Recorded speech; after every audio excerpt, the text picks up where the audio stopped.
update. Hrothgar asks us to find a missing caravan out of Caer Dineval.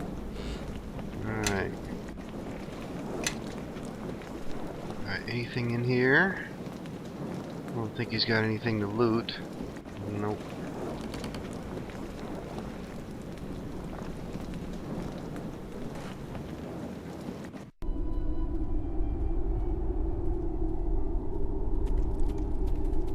Alright, so let's start checking out some of these buildings and we're going to make our way up this way and see what we all got going on. So here we have the fishmonger.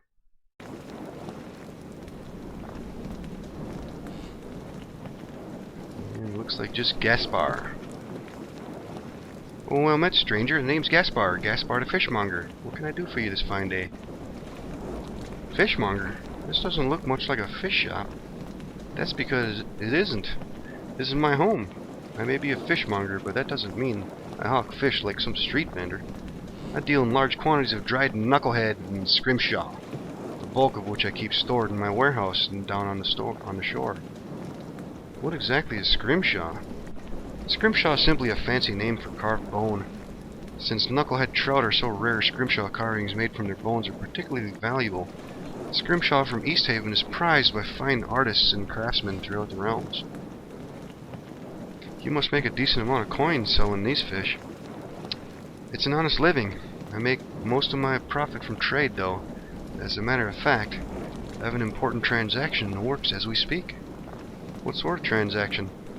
The town's food stores are running dangerously low. My warehouse foreman, Jonan, tells me that there may not be enough food to last through the coming winter. I've arranged a trade with old Galloway up in Caer Dineval that will keep our stomachs full well into next year. The caravan's due to arrive any day now.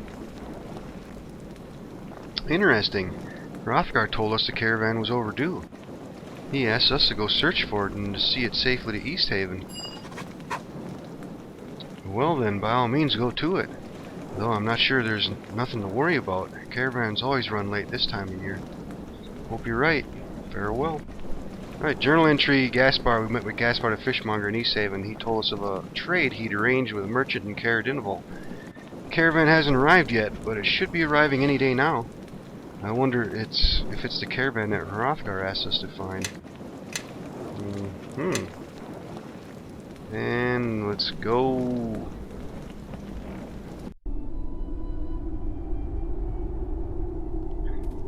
Alright, so we've been in all these buildings down here. Let's just check this one out. Oh, who's this? Damian! And here he comes. Quick, we gotta go get Hrothgar. There are monsters in town. They almost ate me. Whoa, slow down there. What are you talking about? Monsters, a whole bunch of them. They came down to the shore while I was fishing. I dropped everything and ran when I saw them, but they didn't chase me. I thought they were going to eat me, but I guess they were just after my fish. Where are these monsters now? Just over the bridge down by the lake. My dad told me not to fish so far out by myself, but I can't help it. That's where I catch the big ones. He's going to kill me when he finds out I've lost today's catch, all because of those stupid monsters. Don't worry, we'll deal with these thieving monsters and get your fish back. And journal entry update, we ran into a boy named Damian near the bridge leading out of Easthaven. He told us that a group of monsters had invaded his fishing hole and were eating his fish he had caught. Okay, so somewhere over there we're dealing with some action. But in the meantime, let's check out the rest of these buildings. Let's go check this one. And we have old Jed. Nothing else in here. I greet you. Hey there, matey, how are you? Nice to meet you, how are you? Not so good. Rochella, the barkeep over at Winter's Cradle, cut me off. How am I supposed to get any proper fishing done? And we have a dialogue entry here from Eric. Let's see which one is different.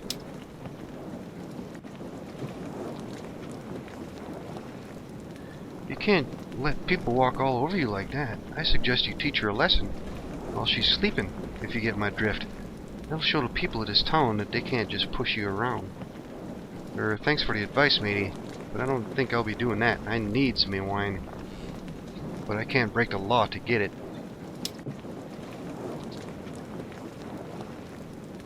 And we got a new dialogue entry here. You don't really need the wine. You're just attached to the wine. You're addicted. It doesn't help you fish any better. In fact, it's probably holding you back from being a truly great fisherman and enjoying your golden years. Well, there's no need to be mean about it. It's a real problem for me, you see. I need me wine to fish. It's a matter of life and death.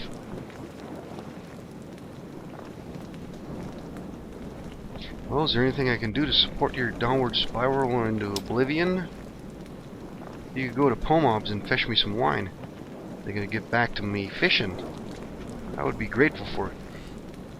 I'd go to get it myself, but 2 summers past I got so mad at that pompous Pomob that he threw his sorry behind into Lac-Dinishire.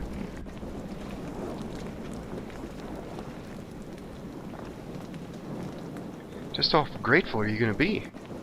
Well, I can give you a bit of gold, and you can be a member of the Eternal Brotherhood of Fishermen. Well, in that case, I'll do it. Ah, thanks, matey. Great, I'll be back presently. Journal entry: one of the local fishermen, old Jed, asked us to fetch a bottle of wine from Pomob's Emporium, a store on the northeast part of town. Alright, so let's go back to Pomob's.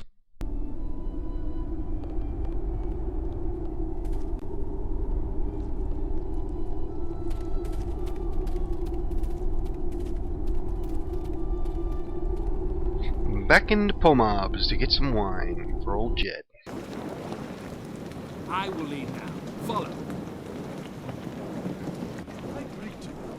I'd like to buy something. And where is the wine?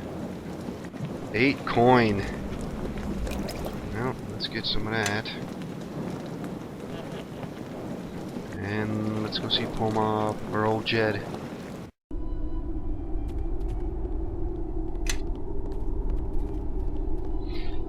Back to old Jed's place. Let's see if we can give him his wine and get some experience points out of this. I greet you. Ah, you have a bottle of wine for me. I'm indeed grateful.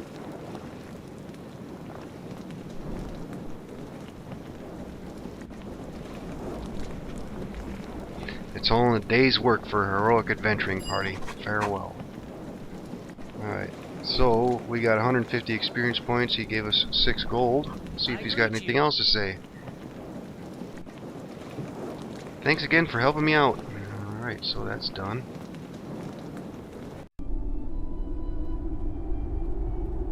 Alright, let's go talk to Jonan.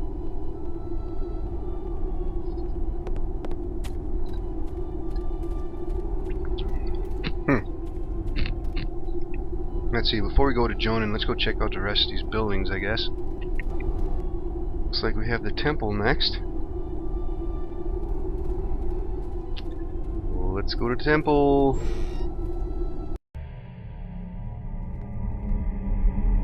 And what do we have here? Acalia.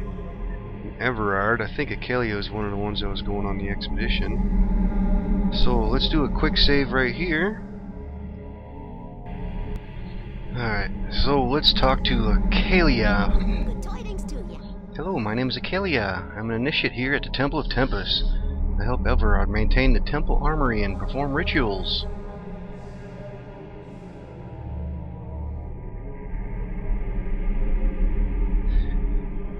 Well met, Acalia. I'm Thavik. You're an initiate in the Tempurian faith, eh? I didn't realize that the Lord of Battles was so popular up here. Tempest is revered a great deal by the barbarian tribes up here. They call him Tempos. The immigrants see a lot of conflict and violence in these parts, and people want to make sense out of it all. This is a harsh realm indeed. I must take my leave now. Farewell. Alright, anything else?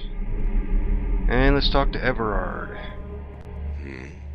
Hrothgar mentioned there were strangers in town. What is it you want?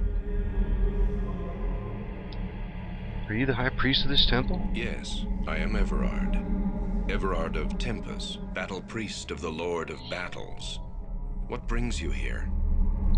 Alright, looks like we got all kinds of different dialogue options here. Let's see.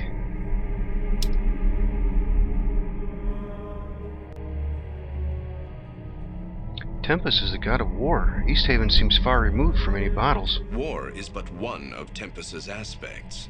Warriors, true warriors, worship him as well. You carry the scars of war, Everard. Were you wounded in battle? These eyes have seen battle, yes. And my skin bears the mark of swords and axes. That was long ago. Now my place is here. Why would you leave the battle behind? Because there are many ways one may serve one's god. I am of the Order of the Broken Blade. My duty is to watch this place. Order of the Broken Blade? They guard areas sacred to Tempest, correct? Yes, we were warriors. Wounded in battle, our injuries now keep us far from the front lines. Still, we are fit to guard holy sites to our Lord. This is a holy site? It is sacred to Tempest, yes. It marks the field where the barbarian Jared gave up his life ages ago. He lies encased in stone beneath this temple. What happened? Jared was a shaman who lived long ago. He brought unity to the northern tribes and led them to victory against the army of Arakan, at the cost of his life. How did he die? Once Arakan saw his army routed by Jared and the northern tribes, he sought to bring the Hells to his aid. Arakan opened a gate to the lower plains.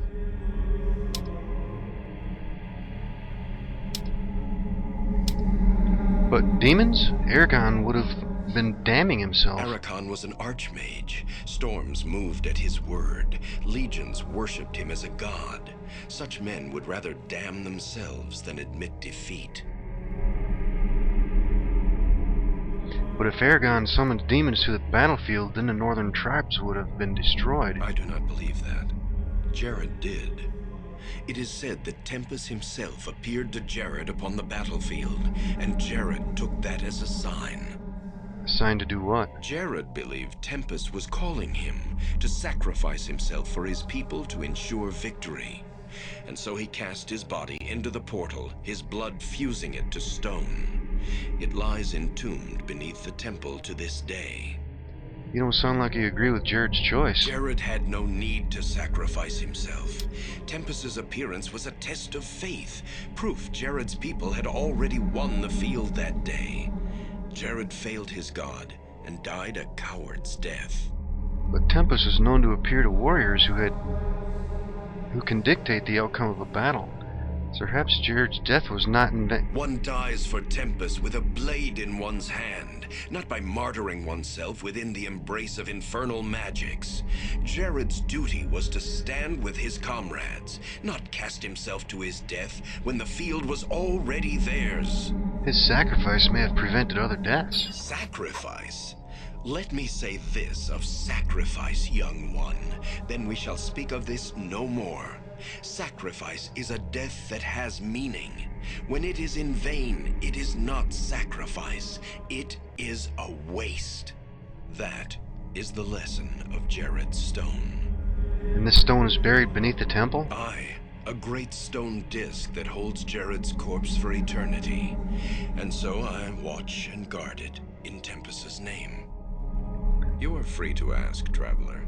I promise no answers.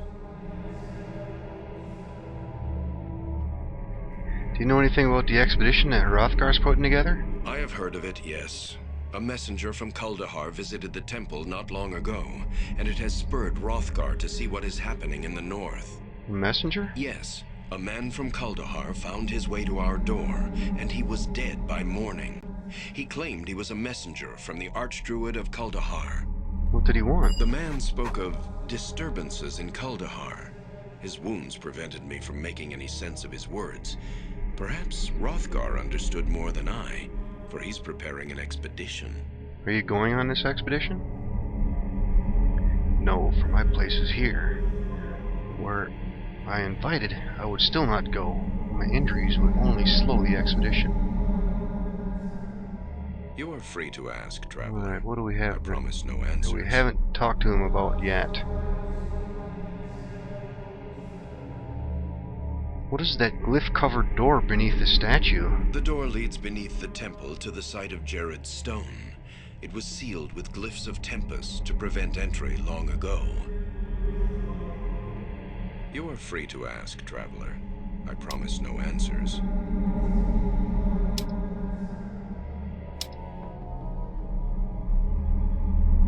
I was wondering if we might be able to pay our respects to the temple and perhaps receive some healing. Alright, so he can heal us for a price, but we don't need any of that right now. He can do remove disease, all kinds of healing, poison, remove curse. Don't need any of that. Let's see. He's got quite a few potions. Only have 21 gold though, so I cannot afford any of that. And some coins of life, 2,500 apiece. Walk in my Alright, step. so let's continue on checking out the buildings in town. And let's go talk to Jonan. I greet you. Oh, sorry, friend. I didn't see you standing there. Name's Jonan. Something I can do for you? Are you alright? You seem preoccupied. No, I'm fine. Just taking in view of the lake for a bit, trying to shake these dreams out of my head. The lake's beautiful, isn't it? Dreams? Usually those fade upon the waking, friend. Perhaps a day's worth of fishing will chase them away. Ah, well, the dreams have been fishing in me of late. So much so I can barely catch a wink before they rouse me from it. Frustration it is at times. Sometimes it seems like they're more real than the waking world. What kind of dreams? Well, there's a woman, and don't give me that eye. It's not like you think. She walks upon the surface of the lake as if it were flagstones instead of waves. She doesn't say anything, just sings. Beautiful songs, but I can't understand a word. Some races that dwell beneath the sea, including the elves, don't speak as we do. Perhaps a woman is speaking to you, and speaking through dreams would not be beyond their talents. If truth be told, friend, there's no sense to it. These dreams are eating at me like a starving wolf. I can barely hold a daily thought in my head before the memory of the dreams hounds its way back in there. Aye, by the hells, I don't know how much more of this I can take. If I can find some way to help you, Jonan, I will. I don't know how I can, but I'll see what I can find out. You're not playing on a man's hopes, are you? I'd be grateful for just one night of peace. I'll see what I can do. If I think of anything, I'll return.